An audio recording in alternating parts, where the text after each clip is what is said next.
Bonjour à tous. Eh bien, comme promis, lors de ma présentation sur ma Music Box, je vais vous parler aujourd'hui de ma tempo réglable entre 0 et 600 minutes, avec trois plages différentes, 0, 6 minutes, 6 à 60 minutes et 60 à 600. Tout ça avec un seul potentiomètre. En même temps, je vais en profiter pour parler un peu de ma vision sur les générateurs de fonctions. Alors, ce que j'appelle un générateur de fonctions, ça n'est pas un générateur, on va dire qui émet un signal périodique. Il faut plutôt voir ça comme une boîte noire, donc avec un signal à l'entrée, analogique, et un signal en sortie, analogique également, répondant à une fonction, voilà, qui est dans la boîte noire. Alors, pour cela, j'ai utilisé un Siluino XIAO. Pourquoi? Parce que ça change un petit peu de l'Arduino Nano. Je ne pouvais pas utiliser pour la démo Latini 85 ne pouvant pas communiquer avec le moniteur série. Donc j'ai choisi le Siluino, et le Siluino aussi, pourquoi? Parce qu'il a une touche DAC. Donc en fait, le signal de sortie, on peut aussi le mettre, voilà, utilisé en tant que signal analogique. Alors, au niveau du code, allons-y directement au niveau du code. Alors, dans mon code, j'ai 4 parties qui sont divisées en fonctions. Donc, j'ai 4 fonctions, la courbe 1, la courbe 2, la courbe 3, la courbe manuelle. On ne va pas commencer par celle-là. On va d'abord prendre la courbe 1. Alors voilà, au niveau du code, qu'est-ce que j'ai? Bon, c'est des classiques. Je viens définir ma touche, ma broche DAC, où elle se situe. Là où je connecte mon potentiomètre, voilà, la variable DAC. Alors faites pas attention aux variables, j'utilise pas toujours les bons, les bonnes classifications. Bon, ça il faut que je m'entraîne à bien le faire. Ici, là j'ai 2 LED, vous verrez, elles vont servir dans la partie manuelle, qui vont servir à borner la tempo. Voilà, différentes variables. Donc je vais mettre 0 sur ma broche DAC. Broche DAC 0. Voilà, il y a une value DAC 0. Bon. Oui, je suis toujours dans le setup là. Ici, je définis le mode de mes broches. Là, je mets tout en résolution 10 pour pas m'embêter. Et voilà, je positionne l'état de mes LED à 0. Voilà, j'ouvre la liaison série, ou plutôt je la prépare. Voilà, et puis là, maintenant, je vais entrer dans la courbe 1. Alors, la courbe 1, elle est ici. Donc, c'est une réponse et une rampe, en fait. C'est une réponse et une rampe, et on va voir, je pense qu'on est vraiment dans la tempo. Enfin, on va voir. Alors, un premier point. Pour la présentation, je fais varier ma rampe de 0 à 500. Pourquoi? Parce que de 0 à 500, c'est présentable sur l'ensemble de l'écran. Au-delà, ça va défiler, on ne verra rien. Voilà, donc les 0 500, je les ai découpés en 3 bandes, à peu près identiques, 167, 500 divisé par 3, c'est à peu près 167, voilà. Voilà, les trois donc segments. Ici, je ne m'embête pas d'allumer des LED parce que ça va aller trop vite, donc on ne verra rien. Voilà, et je vais simplement imprimer la valeur de Y, qui est le résultat de la map qui est là. Donc voilà, en fait, je regarde si je suis entre telle et telle valeur. Et bien voilà, la première partie, c'est 0,6 minutes. Je vais avoir une tempo qui va être de 0 à 6 minutes. Ensuite, je fais le même exercice, et là, je vais avoir de 6 à 60 minutes, et là, je vais avoir de 60 à 600. Voilà, et puis je mets une petite tempo pour que comment dire, ça défile pas toujours sur l'écran. Voilà, ça nous laisse le temps un petit peu de discuter sur la courbe. On va attendre un petit peu. Voilà. Donc là, j'ai ma courbe de réponse en fonction de la course du potentiomètre, hein, de gauche à droite, et de haut en bas, vous voyez, j'ai mes 0,600 minutes. Alors, on voit que j'ai bien, ici, sur le premier tiers du potentiomètre, voilà, j'ai une course. Voilà, donc si on tirait le trait là, on verrait 6. De là à là, on verrait 6. De là à là, on verrait 60. Et là, on voit bien qu'on a les 600. Alors, si je n'avais pas fait de correction par le map, eh ben, j'aurais une droite qui aurait été de là à là. Alors, vous imaginez les 6 minutes, où c'est qu'elle serait par rapport à la course du potentiomètre, elle serait vraiment là. On ne saurait pas régler. Et vous verrez tout à l'heure qu'on s'est très bien réglé. Voilà, ça c'était pour la tempo. Donc on fait correspondre à la courbe 1. Maintenant, nous allons passer à la courbe 2. La courbe 2, eh bien, on va aller la sélectionner. Donc, on inhibe la courbe 1.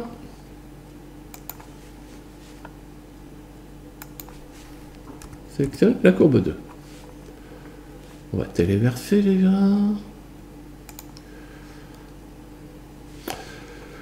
Alors la courbe 2, c'est bon, on l'a sélectionnée. Allons voir, hein, c'est une autre fonction. Donc ici, c'est pareil, ça va être une réponse à une rampe. Hein. On reste toujours dans les 500. Et eh bien, on va aller la voir de suite. Comme ça, on va mieux comprendre de quoi il s'agit. Traceur série. On attend que la tempo dans le code. Voilà. Voilà. Elle a une forme un peu bizarre. En fait, c'est quelque chose sur lequel je réfléchis depuis un petit moment, mais ça fait vraiment pas partie de mes priorités. C'est une consigne de puissance de chauffage. Mon chauffage étant un serpentin que j'ai coulé dans une dalle en béton, qui fonctionne depuis, on va dire, petite quinzaine d'années. Mais pour l'instant, c'est qu'un thermostat tout ou rien. Donc l'idée, c'est d'avoir de pouvoir, on va dire, moduler la puissance dans les câbles chauffants qui sont alimentés en tout ou rien, hein, je le répète. Hein. Voilà. Donc ici, plus la mesure, l'écart entre mesure et consigne est élevé, plus je vais devoir chauffer. Voilà, donc au début on est égal, donc je chauffe pas, 0 de puissance. Là c'est la puissance, ici. Faites pas attention aux unités, bien entendu. Voilà, donc, voilà. Au début, je donne un petit step de puissance dès que je m'éloigne un petit peu.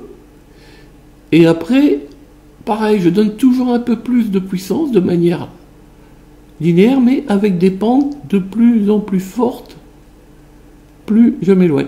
Ici étant, on va dire, le 100%. Alors, comment moduler la puissance? Ben, c'est simple, hein, c'est en laissant passer des trains complets de sinusoïdes pendant un certain temps.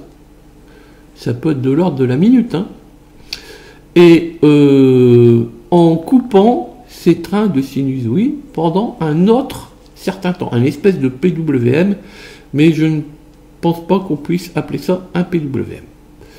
Voilà. Donc, on peut le faire, hein, j'ai déjà testé manuellement. On peut le faire, hein, comment dire, étant donné que il y a une très grosse inertie dans la dalle.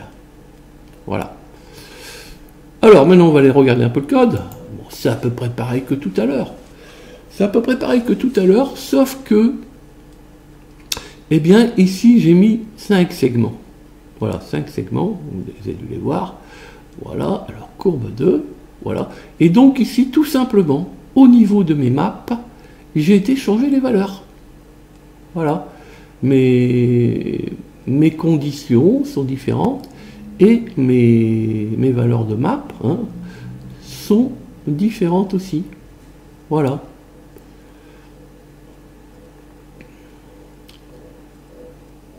Voilà. Donc on pourrait aussi... J'ai bien en sorti un signal DAC qui est disponible.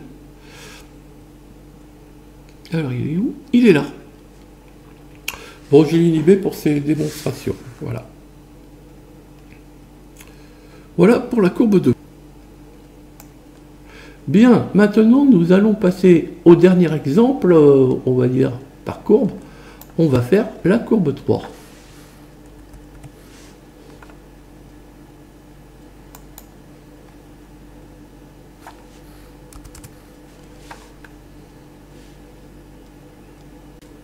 Alors, la courbe 3, c'est un autre exemple de ce que j'appelle les générateurs de fonctions. Et celui-là, il sera peut-être un peu plus parlant. Bon, on est un petit peu, me suis un petit peu imaginé dans le monde des trains électriques. Le jouet préféré des papas. Alors, la courbe 3, je l'ai sélectionnée.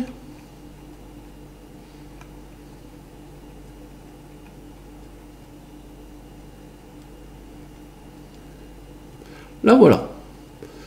Alors, bon, pareil, hein, on voit qu'au début, on va avoir un plateau. On voit qu'ensuite, on va avoir une descente. On voit qu'on va avoir à nouveau un plateau. Et on voit qu'on va avoir une montée et un plateau. Je ne me souviens plus si j'ai téléversé. Je ne pense pas. Allons-y, téléversons.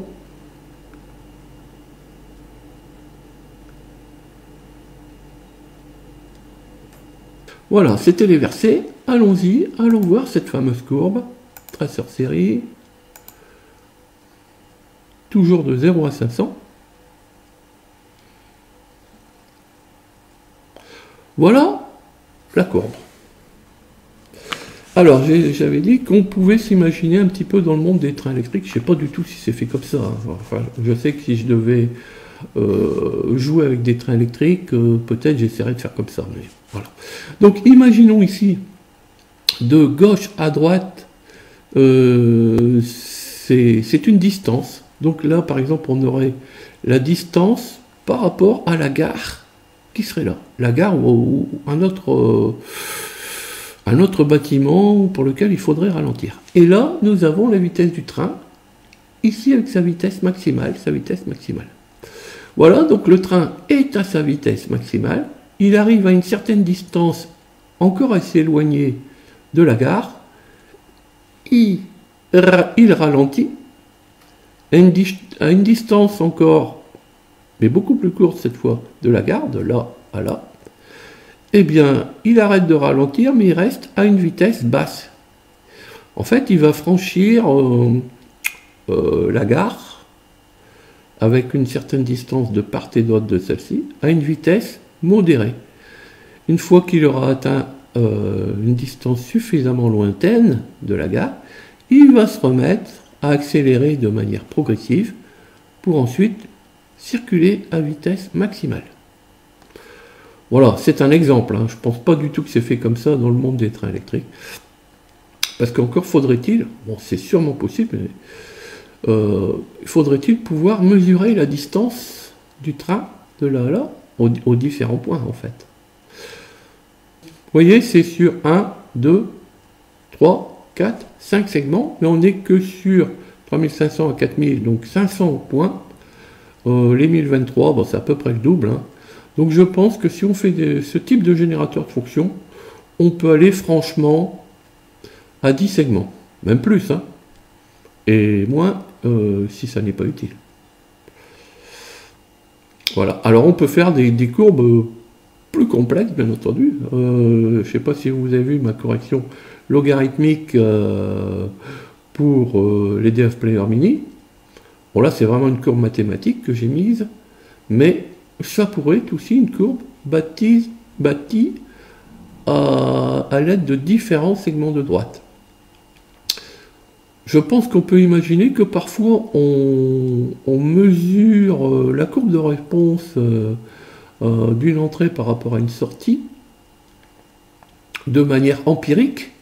On ne connaît pas la loi mathématique, eh bien on pourrait la construire de cette manière-là. Voilà pour la courbe numéro 3. Et bien maintenant nous allons passer à la méthode manuelle. J'ai pas dit et manuel. Hein. Alors, pour la méthode manuelle, ben, c'est une autre fonction que j'ai mise dans mon code. Bon, on va remonter un peu. Voilà, c'est là. Donc, on inhibe la courbe numéro 3. On sélectionne manuel. Ah, j'aurais dû mettre manuel en tête. Bon, allez, je continue. Non, Emmanuel, pardon. Voilà, bon, je continue. Je vais dans la courbe manuelle. Alors, oui, c'est pas vraiment une courbe, hein, parce que j'ai pas de rampe. Enfin, c'est une courbe, c'est une fonction. Mais qui va répondre à un signal de potentiomètre. D'ailleurs, on le voit, il est là. Eh bien, tout simplement, c'est la même chose, hein, sauf qu'au lieu d'avoir une rampe ici, avec une boucle for, j'ai la valeur du potentiomètre. Et cette fois, je viens agir sur des LED. Alors, qu'est-ce qui se passe? Alors, j'ai divisé par 3, à chaque fois, j'ai fait 3 bandes, 3 segments. Hein. C'est au même principe que tout à l'heure. Qu'est-ce qu'on peut dire? Eh bien, voilà, j'ai la première LED et j'ai la deuxième. La première LED, lorsque je vais être inférieur à 342 sur X, eh bien, je serai dans le premier segment. Donc, je vais allumer la LED gauche. C'est grosso modo, je suis entre, ça veut dire, si celle-là est allumée, je suis entre 0 et 6 minutes. Pour la deuxième bande, qui est donc 6 à 60 minutes, je vais allumer les deux LED. Donc voilà, je suis entre la LED bleu et jaune. Et puis au-delà, 60 à 600 minutes, eh bien, je suis au-delà de la LED jaune, c'est-à-dire de 60 à 600 minutes. Alors j'aurais pu mettre des LED supplémentaires pour encore mieux borner, mais bon, je me suis dit que c'est un peu riche. Voilà, maintenant, je ne sais plus si on a téléchargé le programme, je crois pas, non. Le code, alors déjà vérifions quand même, voilà, j'ai bien que celle-là, on téléverse. On peut encore utiliser le traceur série. Alors on va voir qu'il y a encore peut-être quelques petits bugs, mais là je vous laisserai les corriger. Voilà, je prends mon potentiomètre, voilà, 2 tempos, 0. On va essayer de mettre 1 minute. 1 minute. 2 minutes. 3 minutes.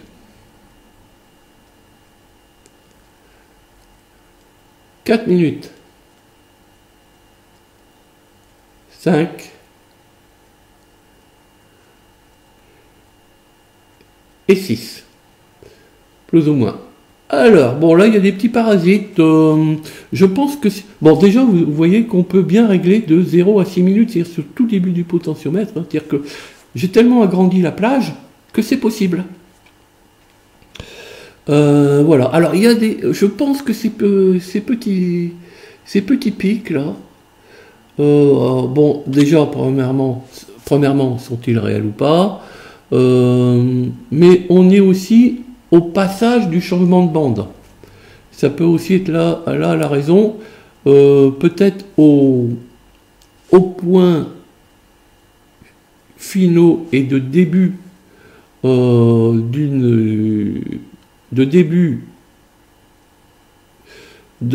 point final de la bande N-1 et le début de la bande N, il y a peut-être des petits ajustements à faire. Bon, je continue. Donc là, je suis passé dans la partie 660. Voilà, 15. Je peux mettre moins. Voilà. Allez, et je peux aller jusque... Ouais. Là, je tourne le potentiomètre en ce moment. On peut vraiment faire des réglages. Alors, on ne cherche pas non plus une précision du tonnerre. Hein, on veut simplement pouvoir... je ne sais plus si je l'ai dit... au niveau de la tempo, comme je l'avais fait au départ pour une boîte à musique que j'ai faite pour un enfant. Donc il fallait que les parents aient la possibilité de régler juste au moment où l'enfant va au lit, par exemple de 0 à 6 minutes, et ensuite la box s'arrête. Pour quelque chose un peu plus longtemps, l'enfant joue une petite heure dans sa chambre, ben voilà, de 6 à 60. Et alors si on veut le faire de manière continue, on va dire une grande partie de la journée, c'est le troisième segment. En sachant que là, bon, on ne va pas mettre des comptines ou des chants de Noël, bien entendu, enfin je pense pas. On va plutôt mettre des chants d'oiseaux, que je trouve qui sont très agréables et on a l'impression d'être dans le jardin à entendre les oiseaux. Mais aussi on peut couper le son et laisser que l'animation lumineuse. Voilà un peu. On va aller voir maintenant plutôt, c'est plus parlant, avec les valeurs du moniteur. Voilà. Voilà, là je suis actuellement à 45. Allez, on va les mettre 3. Allez, on va les mettre 3.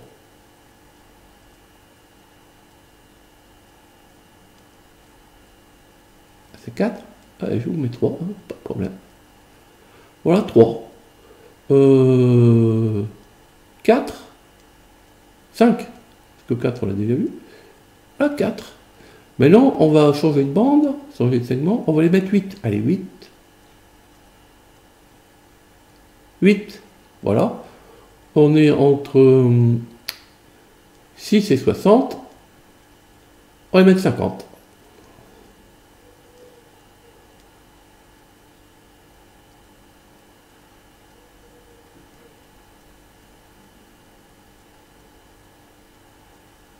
Voilà, 50. Maintenant, de 60 à 600, de 60, on va les mettre 100.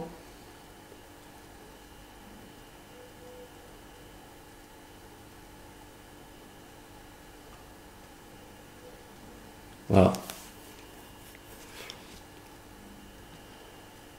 On va mettre 400.